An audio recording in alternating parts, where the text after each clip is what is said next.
Coach, a lot of times we talk about with freshmen that at some point in their first season they become sophomores. They stop, you stop allowing them to have some of those freshman mistakes and stuff. Where do you feel like you are with some of your young guys, the newcomers, and their ability to adjust to this level of basketball? Well, obviously they're a lot closer.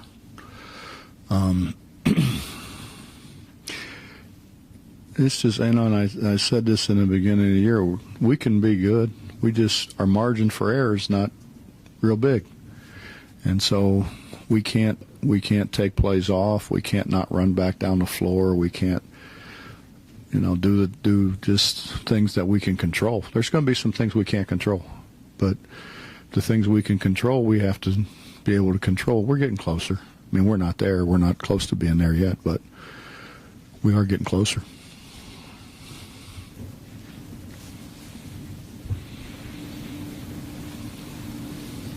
What an inquisitive bunch today. I don't know where the series with Virginia Tech stands as far as extending it, but when you look at trying to keep some kind of regional foes on the schedule, how important is it to keep this Marshall game?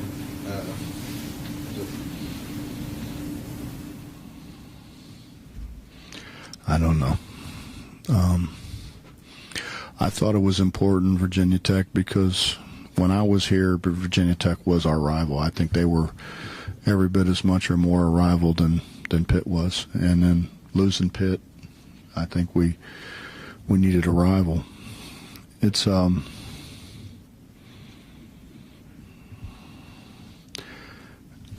don't know, Justin. It's a hard game sometimes when I'm not sure that we just played Gonzaga and we're getting ready to play Purdue, and it's hard I think for those guys sometimes, especially when you have a bunch of really young guys. When we had the older guys, they pretty much it was business, and they took care of business. It's just with anybody, and Marshall's good. They're talented. They're probably as athletic. I'm trying to think. Other than maybe Missouri, they're probably as athletic as anybody we've played. Kante's really good. He's really good. Pittman makes plays. I told our guys today, Pittman made some catches that you don't see people make. You see some NBA guys make it, but you don't see guys make it. They're really, really athletic. And it's a hard game. Is Tech, is it staying? Are you guys keeping up with them? Yeah, we did 2 more years. So you got live some minutes. Well, we've got that. We've got Purdue for 2 more years after this. After this year, we need to get into New York. A lot of it has to do with recruiting too. I thought the Purdue situation was good for us because there's so many players in Indiana, and going in the Big 12 and going that way, I thought that was important. That we get that way a little bit, but we still have to recruit the East Coast. We're an East Coast school for whatever anybody wants to think. We're an East Coast school. So we do need to get back into New York. It'd be nice to get into Philly, but you can't play on the road all the time either. So, and then we're going to play in Puerto Rico, and that's a heck of a field. There's no easy games there. So you want to be on national TV, you have to play people. So there's a lot of factors, and honestly, probably coming here, I probably changed a little bit. What we used to do is we'd figure out who we thought was going to win the MAC, who was going to win the OVC, who was going to win, where their RPI was going to be 75 to 100, and our strength of schedule actually was better doing that than it is playing the people that we play now every game. And I think we've played 3 teams that are in the top 30. But, you also play some other people. The Presbyterian and Georgia Southern were part of that tournament. We couldn't help that, but there's a lot of things that you have to think about, and probably, in all honesty, we probably, you got to win games. Whatever anybody says, they say play a great schedule, whatever, you'll be rewarded. You're rewarded if you win. You're not rewarded if you lose. So we maybe should have backed it off a little bit, being as young as what we are, but the truth is I didn't know we were going to be this young. What's your definition of a rivalry game? I mean, you've played Cincinnati Xavier, you've played Kansas State, you played Pitt, West Virginia. I mean, Cincinnati Xavier's off the charts. I mean, it's off the charts. Kansas State, Kansas is a rivalry, but it doesn't come close. I mean, it's not. Because they haven't been that competitive over the years, because Kansas has been. I think a lot of it, Bob, is proximity. The whole thing starts like 2 weeks before the game with Xavier people calling WLW, and then UC people call, and it is just like, it's nonstop. It's like, you probably shouldn't play for 2 weeks because those other people really don't matter. And you got husbands who went to Xavier and wives who went to UC and vice versa, and it's crazy. Skyline Chili is promoting the heck out of it, and everybody's eating Skyline and talking a bunch of stuff. It's crazy, and the players play against each other all summer, and for the most part they're pretty good friends. They end up pretty close, but when that happens, and I got in trouble for saying, but it is a holy war. It's the Catholics against the heathens, is the way they look at it. Well, that's not the worst thing I've said, but I mean, it kind of is, and they've always had this thing that they were the poor little Catholic school down the road, and we had all the money and all the resources and all that kind of stuff, and I mean, it's just there's nothing like it. There is not anything like it, and they finally moved it downtown where it should be, but I'd lobbied for that 16 years unsuccessfully. But I don't think people understand how far away we are from Marshall. We're a long way now.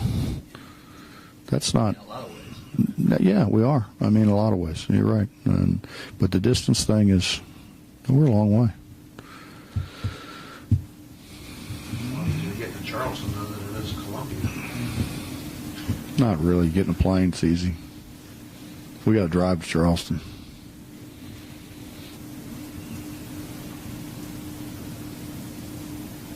You mentioned the youth going into a game like this and how an older team would handle it better. Just talking to Kevin and a lot of the guys earlier this week, they point to that leadership from Juwan, and clearly you see it on the court in game days, but shed a little bit of light of what it's like practice with him day to day, and how much he can help a team when you've lost 3 or 4. Well, first of all, how could I possibly dispute anything Sweat said? No, Wani has been. He's what you see on the floor is probably more magnified off the floor. He's had the guys over at his house watching film. He's really has done a great job of trying to lead, the young guys, and I think everybody looks to him. And he's been great. I mean, it's. I might have told you this before, but I had Tark come in in this 99, I guess, 99, 2000 year, come in and watch practice, and it's kind of like my mother-in-law. He supposed to come in for 2 days, stayed for a week and a half. My mother-in-law came in for a weekend, she stayed for a year and a half. But he really enjoyed watching our guys, and I had him come in and speak to the team and that, and he said you guys are going to have a great team. He said, because when you're a best player and one of the best players in the country, or the best player in the country, is your hardest working guy, everybody else has to follow. And he said, and not that Kenyon needed any more encouragement, but he talked to Kenyon about that, and he said when they got really, really good is when Larry Johnson came in, and Larry Johnson was the best player in the country, was also the hardest working guy in the country. And you struggle when your best guy is not your hardest working guy, because they have a tendency to follow. So, and I think Wani doing what he's done and working the way he's worked, I think has really helped us.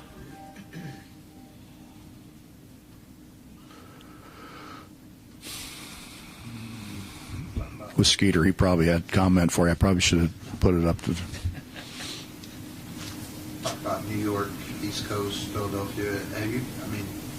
People want to see the pit thing, and that is what it is. But have you had any other luck or nibbles from a school like Villanova, St. Joe's, anyone?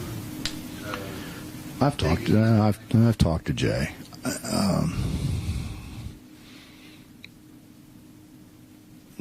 Talked to Lav, but it's more complicated than that. It's who they have scheduled and who we have scheduled, and I'm not sure our people have figured it out, but you do have to generate some income, so you can't play all the games on the road. Although the way it's been, maybe that wouldn't hurt, but when we are one of the sports that makes money, so we have to play home games and make money, and you can't play all home and homes, or you don't have enough home games to fulfill what you need to do for budget purposes. And then you've got, I've talked to Roy a bunch, and Roy says, it's been on his bucket list to come to Morgantown. He's heard so much about Morgantown and the crowd and all that, and he'd like to come in and play. But when you're, they're playing Kentucky, I think, this weekend. They've played Michigan State. They play, when you have existing contracts, you just can't say, I'm going to go do this. So it's more complicated than what people on the outside understand that it is. And then really, I've done a terrible job, but you really ought to take your team into consideration too. Be nice to make all those mistakes that we made and still win.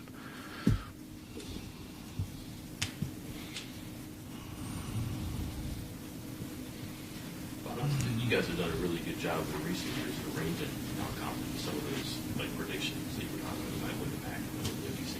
Not to take anything away from that, but because parity is such now, you can find good players in other places. Is it easier to do that now? Just to find good non-conference, or no? I was at Akron, and I'm trying to get a big name school to come in, and we ended up doing a 2-for-1 with Kansas State, and I really tried to get Louisville to come in, because I thought, city school, we were city school kind of, and Denny wrote me this letter, which was, it's incredible that he took the time to do it. It was about a 3-page letter explaining to me that they play in Freedom Hall. They have 20,000 people in there every game. Basically said that at that time their football sucked. He didn't say it that way, but that's basically what he said. And that they were the sport that generated all the money, and it went through the whole thing and a breakdown and why they can't go on the road so much. And when they go on the road, it has to be for one of two purposes: one for recruiting purposes, where they're going to be able to recruit a guy in there, or two, a nationally televised exposure game, because there wasn't 600 games a night on TV back then, and just laid the whole thing out. And I read that and I'm like, wow, and he knew what he was doing. And then, when I got to Cincinnati, it was the same thing. But then, see, Justin, the other thing is, when you're pretty good, and people don't, if you're, whomever, I can say Akron because, those people I'm very close with, they don't want to come in and get beat by 30. Why would they come in and play when we're really good? Why would they come in and play us when, and everybody knows when you're going to be good and when you're not, why would they come in and play us when we're really good when they could go play somebody else that's a little lower down the food chain? He might have a chance to win and get the same check. So it's not as easy as what you'd think it would be. And the truth of the matter is, too,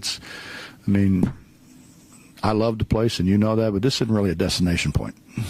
This isn't going to New York City. This isn't going to Orlando. This is, you know what I mean? It's not coming in the dead of winter and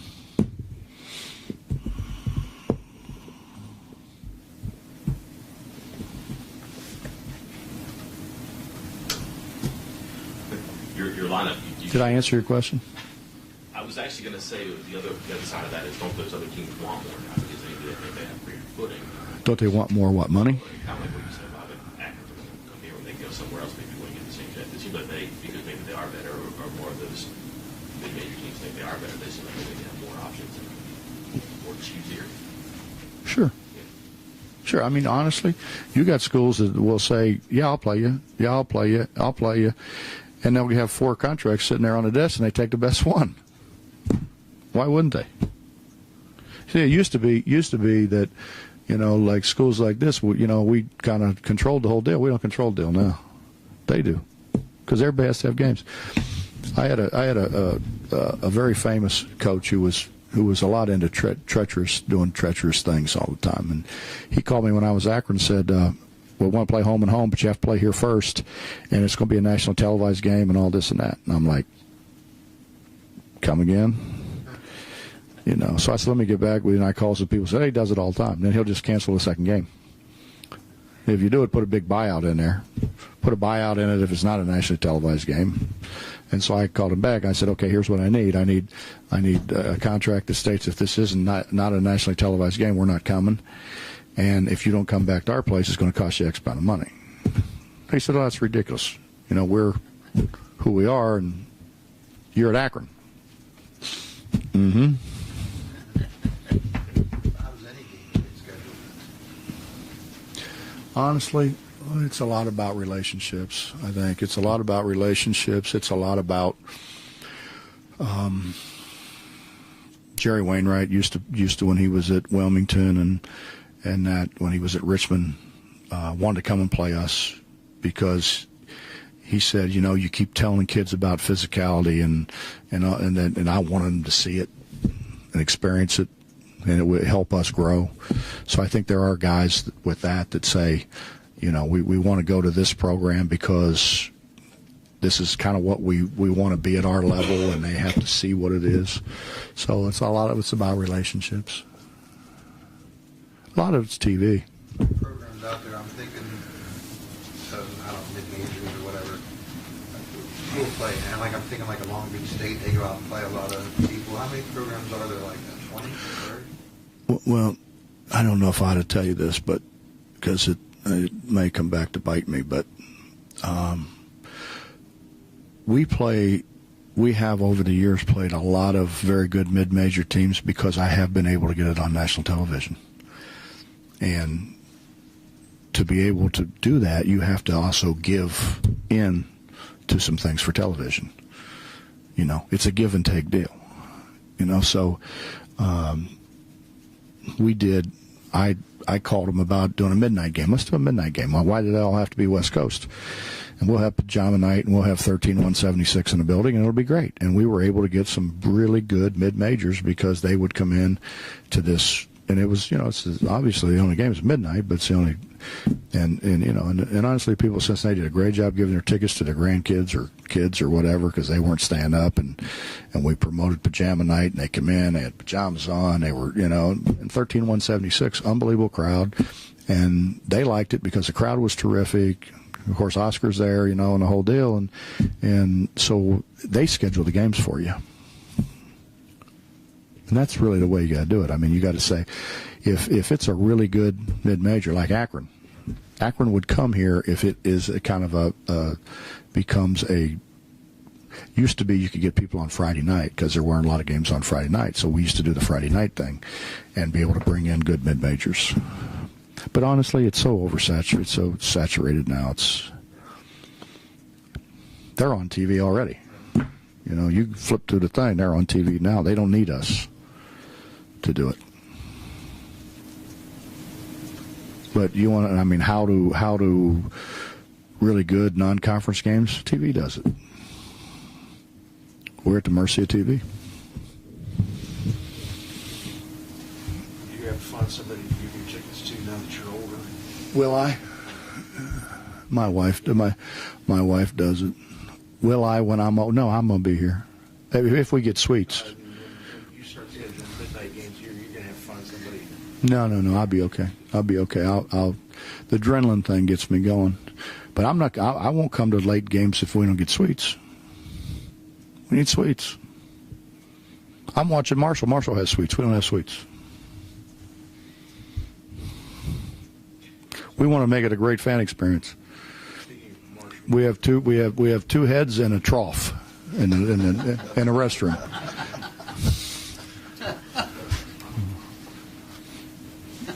It may be time for a remodel job, maybe.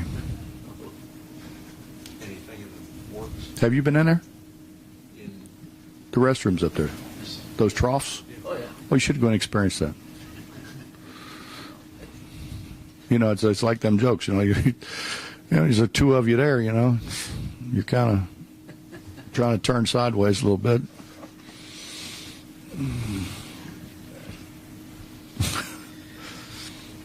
What was your question, sir? He doesn't care. You got to be so far off track.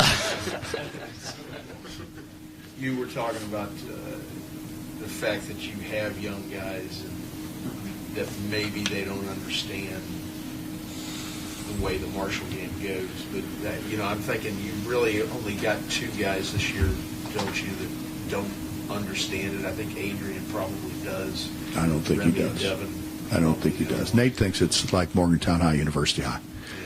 He doesn't understand it either.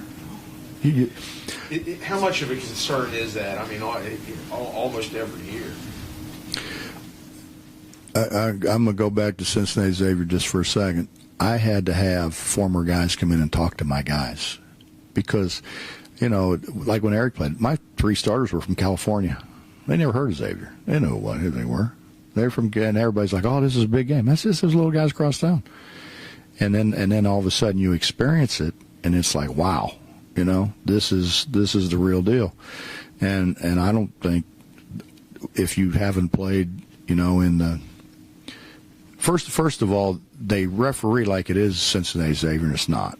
It's not close. So they come out and call 75 fouls, and which they did. But you don't, unless you experience it, you don't know what it is. I mean, everybody thinks so, but you don't know. You don't think a guy like Harris? I mean, you got to. He played last year. I mean, he probably understands a little bit. Who got ejected? Harris last year. Aaron did? And Came on the floor. Oh, yeah. probably understands the emotions a little bit. Yeah, I guess. But, I mean, how many of those guys are there? Him, Jawan, Sweat? Not many of them. Bobby, been a roster, not a roster, a lineup change. Terry, one game thing. I think the direction you want to go in the future. Well, I think what we're going to do in the future is try to do, matchups and what we can do the best with matchups. Nate sprained his ankle and missed a couple days. So, and honestly, Terry's been playing pretty well. So, that was easy.